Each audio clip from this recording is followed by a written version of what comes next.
All right, this is Coach Brix. It's Ed O'Brien. And this is the program, back week number 3 in the books, man. Yes. Hope everybody had a great one. I hope everybody enjoys, had a great Labor Day as well when you guys get to see this. Another good week of youth football. Yep. Across it. You're starting to see some teams that are starting to assert themselves, some teams that are still struggling.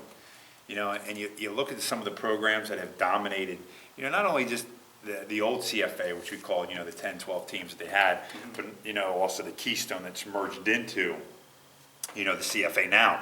And some of those teams are really struggling. We look at, Common Valley here playing Redland in all 3 levels. Yeah. The PUEs, ponies, and midgets, took an L.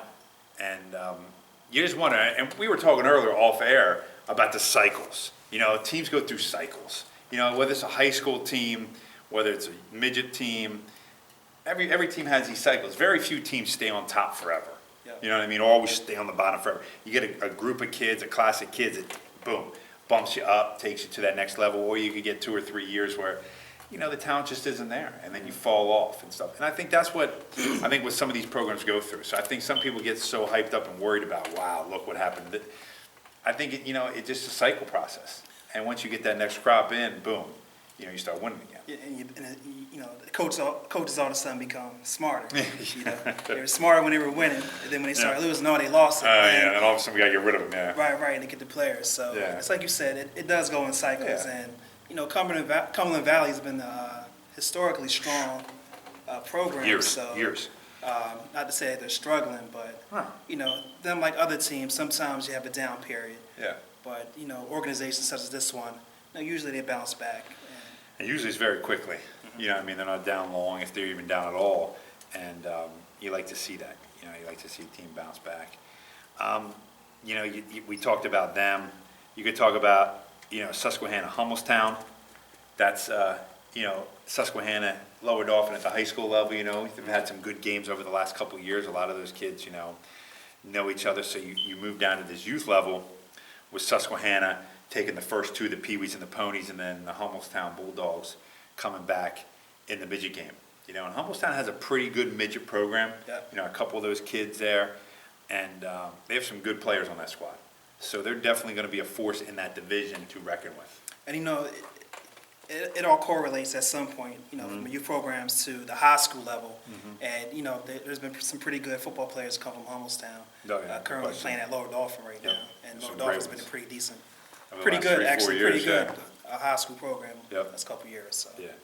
Yeah. Looking at the Greenwood game, they played the Lower Dauphin Falcons, which is, kids are somewhat outside of the Hummelstown area, right downtown Hummelstown area. Mm-hmm. And Greenwood really feeds into that Newport, Newport High School. And you're seeing Newport last year have a great squad. This year, they have a dynamite squad again. Great coach up there. I know him. He's a great guy. Definitely got that program going. You're seeing Greenwood, these kids that have done well over the last 2-3 years now are starting to filter themselves up. Yep. So you're starting to see that, as well as the Peewees and the Ponies both won at Greenwood, and I think it was a forfeit at the midget level because Lower Dauphin doesn't have a squad. But that's what you see. It's interesting how that works in the sense of you can tell kids that feed into that high school program, the youth program. When you see them good down here, all of a sudden you start to see that feeder. It might take 2 or 3 years to get up to the high school, but boom, all of a sudden, boom, it clicks off. Like you said, Hummelstown. Hummelstown, I remember, the coach in they were in the Lebanon Valley League before, doing well, extremely well for 2-3 years down there at what they would call their midget level. And then all of a sudden now these kids are all the way up into the high school level, your Georges, your Chads, guys like that who are playing, Lower Dauphin. Those guys, 9-1 records back in the day, 10-0 and things like that. So now it's all filtering up. It's the same thing with almost every single program out there. Mm-hmm. So you're seeing some good stuff going on. And it's a testament to their program to be one of the newer programs in the CFA. Yep. And they're more than competitive. Yes. In the division that they play in. So great job by them. Let's see, going to this is American Conference. Holy Name took both the Pee-wee and Pony games, and on the midget level, looks like CD Yeah, it looks East. like they put out a great game now. It looks like 35-28. looks like it was a great game. Yep. You got the Broncos.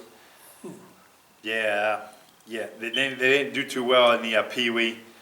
They tied, I don't know how you tie in football, but I guess you tie some games in football, at that pony level, and then that midget level was, 58-0. Carlisle, it could have been a bunch of different things. You sometimes get guys injured, whether it's during a week of practice, whether it's during the game. Some of your best players aren't there, and that's all it is. Sometimes in youth football, you miss one or two guys from injuries or something happens, you could really struggle. That's how much one player can make a difference at that level. And that's probably what happened to Carlisle, They'll be back, You have an off game, you rebound from it. Sometimes, I played in many games, I know you have too. Mm-hmm. Sometimes it's easier to swallow a pill when you lose 58-0 because you're like, dude, we didn't do anything right. We need to go back to the drawing board. Instead of losing a game like a close game, like 3 points, you're like, man, if I'd have just done this, if I'd have done this, you know what I mean? Sometimes you can swallow that and you're like, okay, I hate losing, but we need to go back and hit everything now. Instead of picking out one or two things and blaming yourself for the mess up. And let's be honest, it's Harrisburg Broncos midget team is loaded, and they have some great coaching at the moment. So. Yeah, they are. They stacked up, but then you go down to that York squad once again. Mm-hmm.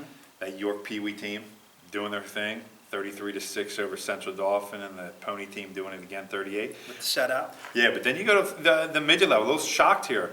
CD, I think, was 0-2 going into the game. They come out and beat the York Midgets program 28-14. So congrats to those guys on the board with a W, which is always nice to get at some point during the season. Yep. Hopefully get them earlier than later. Yes. So you can get yourself into the playoffs. Northern, they took the Pee Wees and the Midgets, and then losing in the Ponies to Cedar Cliff. Cedar Cliff's, I think their midget program struggled a little bit this year. I don't think they're quite as dominant as in past. Last week I don't think they scored again. So I guess they're going through a transition there as well. Yeah, I thought they might be a little bit better than what's going on right now. But like you said, it's still early in the season. Very early. The East Penn, I know that's your old stomping grounds there. Actually losing all to Mechanicsburg. I think Mechanicsburg, this is the second time they've done that to a program where they swept all 3 games. Yeah. Mechanicsburg got something going on over there. Mm-hmm. That could bode well for their high school program. Yes. In the future. West Perry, they also took all 3 from Northern Lebanon. Northern Lebanon's one of those teams that came in from the Lebanon Valley League. I still think they're trying to get their feet wet, trying to figure out, this league's a little different. Yeah. A little different than what we played in the past. Teams a little bit, better, all that kind of stuff. And West Perry, the last couple of years, has had a couple good youth programs. I was going to say, they're usually at the top or near the top as far as competition-wise. Yeah, so, you look at that, and it just, you're starting to see some teams that are starting to assert themselves with what's going on, and you're seeing some of the other teams that are still trying to find their ways, trying to get themselves where they need to be. And that's what's going to make Week 4 interesting, because you're at the halfway point. You know what I mean? It's here. You're there almost, I should say, that we're getting to that point. Yep. Where these teams are, have to figure out quickly, if you're not winning and you haven't had a win yet, or you have one win, you got to start getting the W so you get yourself into the playoffs and position yourself for those playoffs. If you are winning, it's just keep running over people, keep doing what you got to do. Yeah, at the halfway point, almost at the halfway point as well. So you want to get the best possible playoff position, as possible. Yep. And you want to fine tune your game on the offensive and defensive sides of the ball as well. Yeah. Now I know you got a shout out. Somebody gave you a write up, which we greatly appreciate. Thank you so much. It's from Greenwood, I think. Greenwood. Right. Looks like I'll just say his name is Jim. I'm not sure which level. Yeah, I know. We're talking here, but he did send some information on Eli York. He's number 3 for the Greenwood Buffaloes. Looks like he's thrown 4 touchdown passes in the first 2 games. Let's see. Number 25, Dorian Gonzalez, wide receiver for Greenwood, has been a recipient of 2 of those passes.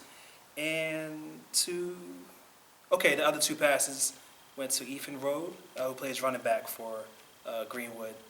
He's number 33. And I do apologize. I should have found out which level team it was, but definitely wanted to shout them out.